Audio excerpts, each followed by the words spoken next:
Olá, está no ar o Causando em São Paulo, um programa da TV Câmara produzido pela Escola do Parlamento. Semanalmente trazemos para você uma conversa com quem está literalmente causando na cidade, mobilizando, defendendo uma causa, ativando redes, transformando, construindo valores democráticos e contribuindo com um mundo mais plural. Para quem não sabe, a Escola do Parlamento é parte da estrutura administrativa da Câmara Municipal de São Paulo e tem como função fomentar atividades educativas que nos levem a pensar a cidade, a gestão pública e a democracia. Para nos ajudar hoje na nossa reflexão, eu recebo Rafael Vívolo, diretor executivo da MGov. Tudo jóia, Rafael? Tudo bem. Como está, Humberto? Tudo jóia. Cara, primeiro te agradeço por você estar aqui com a gente. E a pergunta que é sempre a primeira pergunta, que nunca escapa, enfim, é o que é o MGov? Ou a MGov, ou o MGov? Enfim. É a MGov. A MGov. Obrigado pelo convite. Imagina. Então, a MGov, ela nasceu de Mobile Government, que a ideia é deixar o governo mais digital. A gente conseguir utilizar ferramentas mobile para que o governo seja mais ativo e tenha melhores informações. Então, de Mobile Government virou a MGov, né? É o resumido, em que a gente nasceu para prover ferramentas para os gestores públicos coletarem dados de forma mais eficiente e direto do público beneficiário, do público-alvo.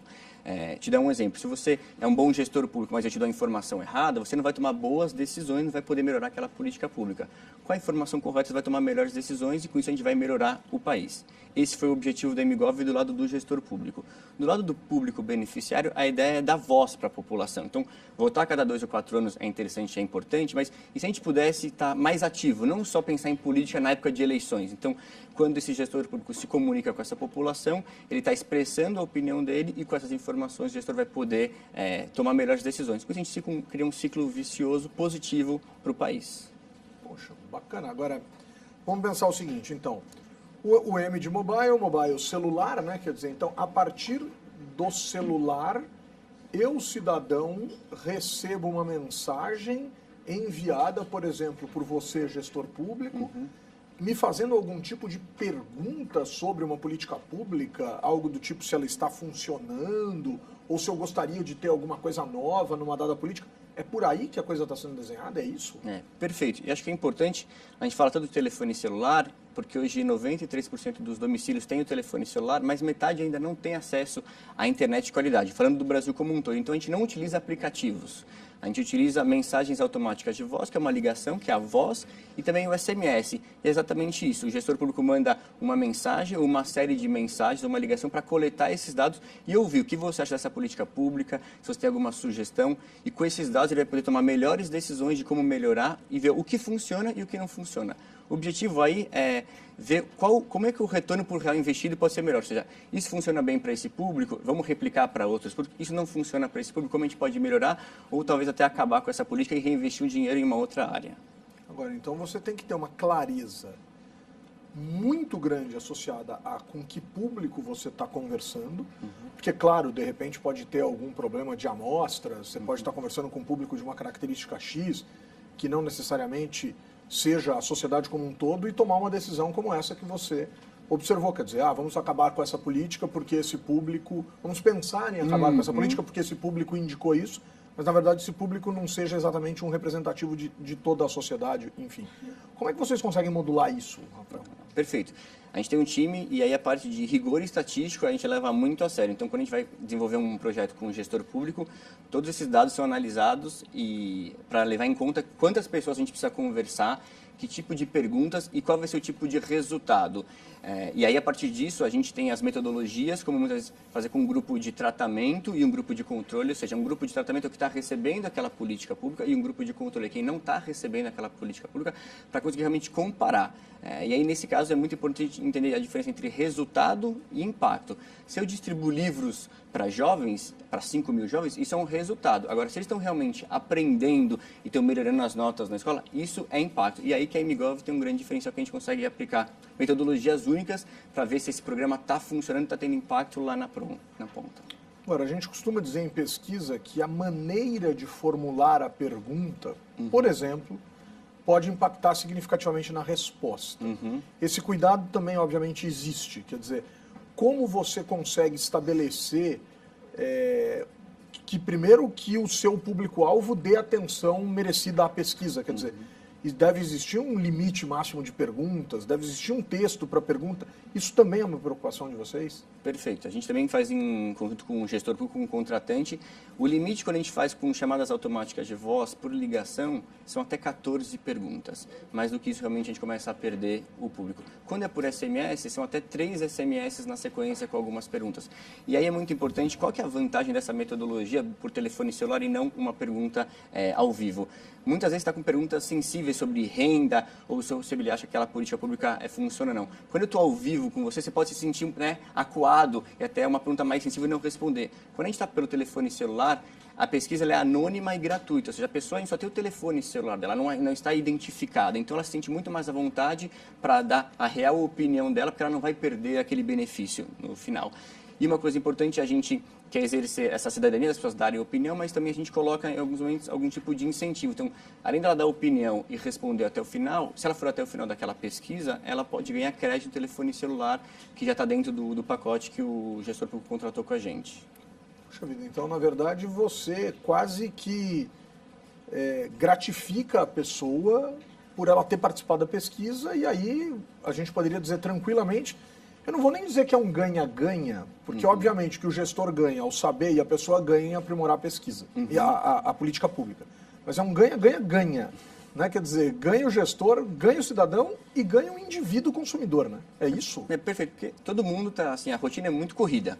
Então a pessoa está se dispondo a participar e ela quer, sim, ajudar a melhorar a política pública, mas por que não dar mais um incentivo? Então, já que você vai gastar esse tempo e vai fazer esse favor de participar da nossa pesquisa, por que não também dar esse incentivo em crédito telefone celular, que para o público que a gente trabalha aqui, muitas vezes é um público de baixa renda, é muito efetivo. Não é um prêmio super alto que vai fazer lá, vou querer participar de uma forma maluca, mas sim tem uma compensação aí no final pelo tempo que ela está despendendo em participar com a gente do projeto. Os índices de negativa, por exemplo, são significativamente altos, por exemplo? Vocês entram em contato antes ou vocês fazem algum tipo de contato com as pessoas? As pessoas recebem bem essa possibilidade de impactar ou de pelo menos opinar acerca de uma política pública? Não, perfeito. Isso é uma parte importante. A gente sempre engaja o público antes do projeto. A gente não sai ligando para todo mundo e fica chutando números. Ou o contratante ele tem que ter uma base de telefone celular e a gente manda o que chama de opt-in, ou seja, um convite a participar. Você quer participar da pesquisa, responda sim ou não, e naquele momento ela pode falar que não quer, e tudo bem, a gente tem que respeitar. Ou quando ela não tem a base de dados do contratante, a gente faz um engajamento e coleta esses dados. Então tem sempre o consentimento da pessoa em querer participar. E sim, as nossas taxas são muito positivas, de mais de 80%, em alguns casos, de conseguir o engajamento da população para participar desse tipo de projeto. Ou seja, indiscutivelmente, para quem trabalha com pesquisa, 80% é um índice altíssimo, né? Quer dizer, um índice de um impacto bastante significativo. Agora, o SMS você estava falando que 3 perguntas ou 3 pontos ali são suficientes. Nas pesquisas telefônicas, até 14 perguntas. Mas nesse caso, é um robô quem faz as perguntas e a pessoa vai digitando ali no teclado as respostas? Ou você tem mesmo uma interação entre vivos? Quer dizer, uma pessoa sua liga para esse usuário e aí tem um diálogo em torno de um serviço ou de uma política pública? Enfim. Não, perfeito. É um sistema proprietário da MGov que a gente desenvolveu. Quem liga é um sistema automático, mas a gente grava com uma voz humana, uma pessoa. E normalmente a gente pega uma pessoa da região. Então, se eu faço com a região sul, vai ser um locutor da região sul para a gente ter um reconhecimento do público que vai receber aquela ligação. Da região da sudeste, nordeste, alguém daquela região que grava. Então, a gente tem até empatia. Quando alguém de uma comunidade, a gente pega até um líder comunitário para gravar. Então, é uma voz humana, mas é um robô que liga que daí pode disparar para mais de 1000 pessoas ao mesmo tempo. Mas eu diria que ele é tão interativo quanto um aplicativo a uma pessoa, porque conforme a pessoa vai responder, então, digite 1 se você é homem, digite 2 se você é mulher, você recebeu ou não recebeu esse tipo de política pública, dependendo da resposta, a pessoa vai indo para lados diferentes, né, da pessoa. Então, é uma árvore de decisão que ela é inteligente e conforme ela vai respondendo, a máquina vai interagindo e vai fazendo perguntas diferentes. Então, é quase tão interativo quanto uma pessoa. Tem algumas pessoas que até no final agradecem e dizem, obrigado, né? A gente tem a parte gravada e acha que realmente está conversando com alguém. Ou seja, tem uma naturalidade aí e, obviamente, um zelo de vocês pela lógica dos múltiplos sotaques, das múltiplas culturas, etc. E é fácil contratar esses indivíduos? Quer dizer, vocês têm sede em São Paulo. Quando você precisa de alguém para falar de qualquer outro estado no Brasil, por mais que a gente saiba que São Paulo é uma cidade multicultural, que todos os estados estão aqui representados e tal, é fácil e por vezes até são usadas algumas gírias para falar com as pessoas, não? Não, com certeza. É fácil contratar, a gente sempre acha alguém nas regiões que a gente trabalha e a gente usa a gíria, assim. Ano passado a gente fez um projeto aqui na região de São Paulo, na comunidade de Heliópolis de Paraisópolis, a gente pegou jovens das comunidades para fazerem a gravação com a gente num estúdio. Aí sim, a gente tinha sugerido um questionário junto com o contratante e aí ao olhar eu já falou, ó, isso aqui as pessoas não vão entender, tá muito sério, vamos colocar uma gíria, vamos deixar aqui um pouco, né, mais tranquilo, e a gente acabou realmente gravando a URA, né, essas perguntas de uma forma muito mais tranquila e que o jovem ia se identificar com a gravação e ia responder, ia se sentir mais à vontade para responder. A tecnologia do celular hoje está preparada para aguentar uma ligação com 14 perguntas sem a ligação cair? Sim. Nosso sistema, a telefonia do Brasil é uma das mais caras do Brasil, mas ela tem alguns momentos que ela cai, mas no geral a gente consegue sim levar até o final. Óbvio, depende de região. Para região tem regiões que o sinal não é tão bom, mas sim, a gente consegue hoje com muito sucesso começar uma chamada e terminar. E hoje o sistema também, a gente já previu isso. Quando uma ligação cai, e o Humberto vai receber a rechamada se ele tiver interesse, ele não vai ter que responder tudo de novo, ele já volta do ponto que ele parou. Então se você for até a resposta 12, você vai só ter que responder mais 2 perguntas. Então a gente tem também o sistema, ele é inteligente na hora de rechamar e não ter que responder todo o questionário novamente. Puxa, mas isso é um avanço, ou pelo menos uma inteligência bastante razoável, porque começar tudo de novo realmente não ia ser das experiências mais legais, né? As pessoas desistem, não, né? Aí quando volta e percebe que está no mesmo lugar, rola numa boa. Assim. A taxa de desistência ela é muito baixa. De um projeto que às vezes a gente faz com 14 perguntas, a taxa de desistência é de menos de 10% dentro de uma pesquisa ali. Então a gente consegue, sim, com grande sucesso. A gente tem um número de pessoas que começam, né, uma chamada, elas vão praticamente até o final. Isso não prejudica em nada no nosso modelo. Muito legal, muito legal. Pessoal, fico me perguntando aqui sobre alguns casos específicos e, obviamente, é sobre isso que a gente vai falar logo mais. E tem umas questões bem interessantes no campo da educação, mas isso a gente vai guardar para vocês depois da nossa parada. Fique com a gente aí.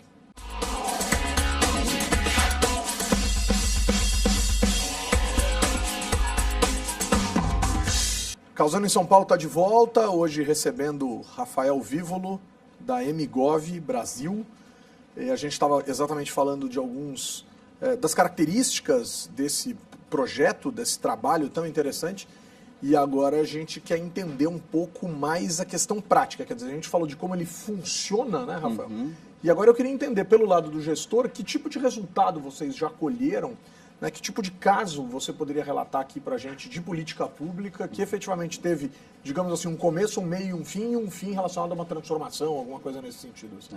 Perfeito. A gente já trabalhou com o governo do Rio Grande do Norte para avaliar uma política pública do Leite Potiguar, que é o programa que entrega leite para os beneficiários. A gente fez esse projeto há um tempo e o interessante é que eles queriam avaliar se o programa funcionava, se funcionava bem, em que regiões ele funcionava melhor, para realmente pegar essas melhores práticas e transformar esse programa do Estado. É um programa que impactava 150 mil famílias diariamente, mais de 80 milhões investidos. E a gente coletou os dados, cadastrou os beneficiários que iam retirar o leite nos postos e lá a gente pegava o telefone celular deles, o consentimento. Depois a gente ligou para mais de 700 beneficiários em menos de 2 semanas, ou seja, uma coisa super rápida e relevante. E a gente viu que em alguns locais a política pública não funcionava tão bem. E outros ela funcionava perfeitamente, né? Como ela tinha sido criada para funcionar. E a gente viu que nessas regiões a gestão ela era uma gestão...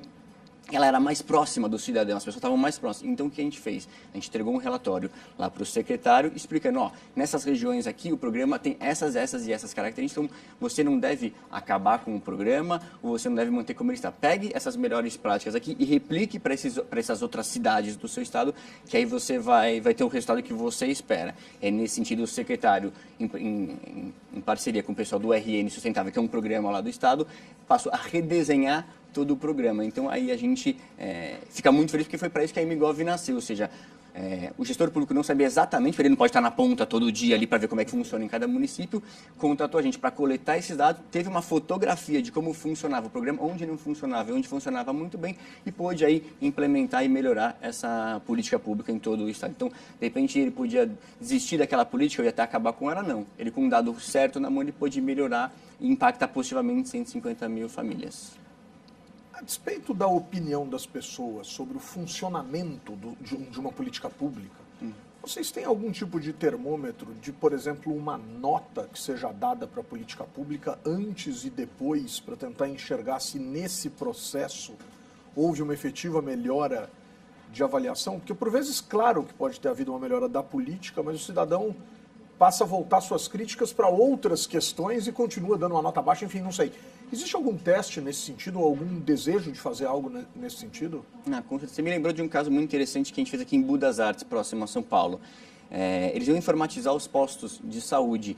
Então, a ideia era ver, será que depois de informatizar vai melhorar? A gente, a princípio, fala que é óbvio que vai melhorar. Só que, na verdade, quando foi implementado, a gente fez o que a gente chama de grupo de tratamento e controle, como eu comentei no outro bloco. Então, parte do público ia receber aquela informatização dos postos, que eles iam acontecer aos poucos. Todos iam receber, mas ia ser implementado aos poucos, e outra parte não. Então, a gente começou a acompanhar e ver que onde estava sendo informatizado, o atendimento ainda não estava melhorando e, por vezes, ele piorou. A nota que a gente tinha coletado, dado num primeiro momento com aquele público, piorou num segundo momento, mesmo com a informatização. E a gente foi entender por que isso tinha acontecido. E a gente foi ver que, na verdade, os servidores não tinham sido capacitados para utilizar o sistema. Antes eles anotavam na caderneta, e era muito fácil, papel, e aí agora eles não estavam entendendo como é que funcionava o programa lá de computador. Então a gente consegue sim, de alguma forma, pegar uma nota no começo de um atendimento, como esse exemplo que eu estou dando aqui dos postos de saúde, e depois comparar e ver se houve uma evolução ou não. E aí, nesse sentido, a empresa que estava implementando essa informação pôde capacitar melhor os servidores, e aí a partir daí, sim, a nota começou a aumentar em relação ao tempo de atendimento. Então, sim, existem metodologias de avaliação de impacto, de controle e tratamento, e de fazer o que a gente chama de linha de base e uma outra onda de monitoramento num T1 ou num T2, para conseguir ver como é que está a evolução nesse sentido dessa intervenção. Um exemplo, imagina que a gente estivesse nesse mesmo momento implementando lá no posto de saúde, mas tivesse uma epidemia de dengue. Talvez ia cair, né, a nota de todos os centros, mas talvez os centros mais bem preparados, a nota ia cair um pouco menos. Então, é exatamente essa diferença entre um centro, né, um posto de saúde que está recebendo uma intervenção e o que não está, o que a gente chama ali de adicionalidade, que a gente consegue avaliar a eficiência daquela política pública ou daquela intervenção. Vocês já fizeram isso no longo prazo? Quer dizer, voltar para uma intervenção numa determinada mesma política que vocês já tenham trabalhado anteriormente, mas muito depois? Quer dizer, você tem algum caso desse tipo 2 anos depois, 1 ano depois, alguma coisa com um período de tempo maior para tentar sentir o clima da política? Tem alguma coisa nesse sentido ou não? De política pública, exatamente não. O que a gente fez foi, durante 3 anos seguidos, avaliar os impactos das secas com agricultores familiares do Nordeste, em que a gente ia entender como é que o envio de informação como previsão do tempo e preço médio afetava eles lá no dia a dia. Então, imagina que você é um agricultor familiar, você vai colocar todo o seu adubo e semente, você não sabe se vai chover ou não. Você muitas vezes pega a fonte de informação errada. Lá eles têm os profetas da chuva, que são pessoas que dizem se vai chover ou se não vai chover. Então, isso ele podia prejudicar toda a parte da receita dele para a família. A gente, durante 3 anos, acompanhou como é que a seca afeta não só o óbvio dele, mas como ela pode também desviar a atenção dele, e ele fica muito bom em só prestar atenção na seca, mas ele pode perder outro tipo de poder de decisão na parte de fazer uma matemática de comprar um adubo. Então, a gente acompanha eles ao longo de 3 anos para ver qual que é o efeito da seca, e viu que quando eles não têm um seguro, como um seguro safra, uma garantia safra, eles ficam muito preocupados. Isso pode prejudicar toda uma vida social dentro da família, até com alguns casos de violência doméstica. Então, a gente não teve nenhuma política que a gente implementou e foi acompanhando, mas a gente conseguiu já acompanhar ao longo de 3 anos esses agricultores para ver qual que é o efeito da seca no dia a dia deles. Agora, dá para, a partir disso, começar a pensar em algumas políticas. Quer dizer. Exatamente, e essa que foi a ideia, que daí a Secretaria de Desenvolvimento Agrário aplicar como que o Garantia Safra pode ser melhor comunicado naquela região, porque muitos agricultores nem ficavam sabendo, o boleto se perdia ali, são locais que às vezes não tem nem endereço exato. Então, com essa informação daí, né, o pessoal lá do Ceará conseguiu melhorar a política, ou seja, melhorar como que o Garantia Safra faz para ele realmente chegar em todos os agricultores. Eu explicar para eles que eles pagam um boleto num valor muito baixo, que se eles perderem a safra, eles vão ter um benefício muito grande. Então, sim, o gestor público pode tomar uma decisão baseada nesse tipo de informação que a gente coletou. Agora, existe um outro projeto de vocês, Rafael, associado à ideia de um envio de um SMS para que famílias estimulem ou acompanhem a ida dos seus filhos à escola? Quer dizer, não é exatamente uma pergunta, é uma tentativa de um estímulo. Como é que isso funciona? Perfeito. E a gente pensou assim, já que a gente tem telefone celular, além de coletar, por que a gente não pode enviar? informação. Então a gente, em 2015, desenvolveu em parceria com a Fundação Lehman o Eduque Mais, que é essa ideia de enviar conteúdo para pais de alunos de escolas públicas para eles se engajarem na educação dos filhos. Existem estudos que provam que quanto mais engajado o pai, mais preocupado com o filho se sente melhor, aumenta a autoestima, ele vai mais na escola, estuda mais, fica mais comprometido, melhoram os índices de aprendizado, ele falta menos, então ele repete menos e a evasão diminui. Então, hoje o Eduque Mais é isso, a gente envia informações semanais para esses pais apoiarem os filhos. E aí o interessante é que a gente não envia conteúdo acadêmico, porque os pais, muitas vezes, eles estudam menos que os filhos. Então, é um conteúdo mesmo socioemocional, só para o pai se aproximar. Então, a gente manda, por exemplo, na terça-feira, uma informação comum. É importante você ler com o seu livro, porque estimula tal e tal habilidade. Então, é um fato. Aí, na quinta-feira, a gente simula. Pega um livro, ou então vai com o seu filho no supermercado e lê a gôndola, qualquer tipo de coisa que ele pode apoiar o filho. Tipo umas dicas, assim, umas coisas de interação. Exatamente. Uma dica muito simples, adaptada ao cotidiano, e aí que também está beleza, em apenas 160 caracteres. Algo muito simples que ele consegue, mesmo na rotina atarefada diária, aplicar. Depois a gente pergunta assim, como é que foi essa interação? O seu filho gostou? Como é que você se sentiu para ter uma interação? E depois a gente faz um reforço, explicando por que é importante ele se aproximar do filho e fazer aquele tipo de atividade com a criança. E isso gera resultados positivos, assim. Super positivo. A gente, ano passado, fez uma avaliação de impacto, afinal, né? A gente acredita muito nisso, com quase 20 mil pais de alunos de escolas públicas no estado de São Paulo. E aí não foi a gente que avaliou, senão ia ser muito parcial. A gente chamou Stanford, né, para avaliar o Eduque Mais. E a gente teve um impacto... Só Stanford? Uma universidadezinha. Né? Além de Stanford, também não posso... o pessoal da USP e da Universidade de Zurique também apoiou nessa avaliação de impacto, com um grupo de controle e vários grupos de tratamento para entender qual que era o ponto ótimo do Eduque Mais. E a gente viu que em alguns alunos, assim, na média, a gente pode chegar até um impacto de 0,4 no IDEB, né, no Índice de Desenvolvimento da Educação Brasileira, que, para quem não sabe, esse é um número incrível, assim, 0,4 no IDEB é um número muito grande de aumento. Então a gente pensou, a gente tem aqui um produto muito poderoso que pode realmente ajudar a melhorar a educação do Brasil. Puxa vida, que legal. Agora, não só do Brasil, como do mundo, né? Vocês estão internacionalizando operações, quer dizer, a MGov Brasil, mas MGov outros lugares do mundo também, com essa possibilidade, inclusive, de atuação em países que também desejam impactar nessa lógica de suas políticas públicas? Não, perfeito. Então, o problema que o Brasil enfrenta são outros vários países enfrentam, na educação principalmente. Então, por exemplo, o Eduque Mais, a gente foi chamado na África para o governo da Costa do Marfim para a gente ver se consegue implementar o produto lá. A gente acabou de voltar semana passada de reuniões para implementar para 20 mil pais no ano que vem. A gente foi chamado pela República Dominicana também para ver se o produto tem viabilidade lá. Então, sim, os problemas que a gente enfrenta no Brasil, graças a Deus, tem outros países interessados em resolver esses problemas, essas políticas públicas. Assim, infelizmente, é um problema que não está só no Brasil, então, mas o importante é que a gente consegue operar não só no Brasil, mas em qualquer país do mundo que tenha telefone celular. Você que foi para a Costa do Marfim? Não, eu não pude. Eu tenho uma filha pequena de 1 ano e foi a nossa diretora de operações, infelizmente eu não pude ir. Legal, legal. É um país que eu tenho curiosidade de conhecer, por isso que eu te perguntei. Mas, enfim, é possível pensar nessa expansão. Não, com certeza. A gente abriu até uma MGov International na Alemanha, porque a gente vai ser contratado pelo governo da Alemanha para um projeto de avaliação de impacto relacionado a seguro-desemprego lá com eles. Então, sim, acho que a gente construiu a empresa para operar globalmente. A gente quer melhorar o país, né, o Brasil, que é nossa pátria, mas a gente pensa em os problemas que a gente tem aqui, como a gente pode ser útil em outros contextos e pode apoiar a melhoria de políticas públicas em outros países. Muito legal, muito legal. Rafael, deixa um contato para o pessoal, não sei, um site, alguma coisa assim, para que o pessoal possa conhecer melhor aí o trabalho. Perfeito. Nosso site, então, é www.mgovbrasil.com.br. Muito bacana, muito bacana. E aí, entrando lá, dá para localizar uma série de questões relacionadas aí ao ambiente de trabalho. Dá para pensar em alguma coisa nova, assim? Vocês gostam desses desafios? Por exemplo, alguém liga e fala, vamos fazer uma coisa que vocês nunca fizeram, e aí vocês dizem, puxa, estamos no nosso dia de sorte, vamos. É alguma coisa assim, não? A gente adora resolver problemas e a gente quer impactar positivamente. Se for relacionado a impacto social, a gente com certeza vai estar aberto a ouvir, escutar e tentar propor novas soluções. A gente tem os nossos produtos de prateleira, que a gente chama, que é a parte de pesquisa que a gente falou, e esse de educação, e outros, mas sim, fiquem à vontade para mandar e-mail, entrar em contato com a gente pelo telefone para a gente ver se a gente apoia e melhorar ainda mais esse país que a gente mora. Como é que vieram as demandas de fora? Chegaram como, assim? Porque aqui tudo bem, você vai fazendo. Faz para uma prefeitura, faz para outra, outro fica sabendo, às vezes por uma questão partidária, às vezes por uma questão de aproximação entre gestores públicos, enfim, mas como é que veio de fora? Isso é muito interessante. Veio de forma, assim, a gente não foi atrás, veio de forma, uma dessas demandas até do governo da Alemanha que eu comentei, um dos sócios da MGov, que é o Guilherme, ele hoje mora lá na Suíça, é professor em Zurique, e eles ficaram sabendo que tinha um professor que tinha uma empresa no Brasil que tinha essa tecnologia, e a tecnologia da MGov foi a única que realmente conseguia trazer segurança para o governo para aquele projeto. Então, hoje ainda é de forma passiva, mas a gente está agora também com um time pensando nessa internacionalização.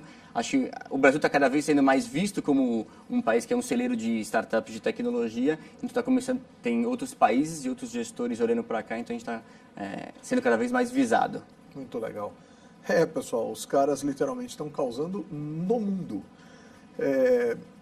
Rafael, super obrigado, né? Quero te agradecer muito a presença aqui, né? É um prazer te receber e conversar sobre a MGov, né? E pessoal, o Causando em São Paulo fica por aqui. Fique por dentro da nossa programação, da programação da Escola do Parlamento. Acesse o portal câmara.sp.gov.br/Escola do Parlamento e até a próxima. Valeu, pessoal.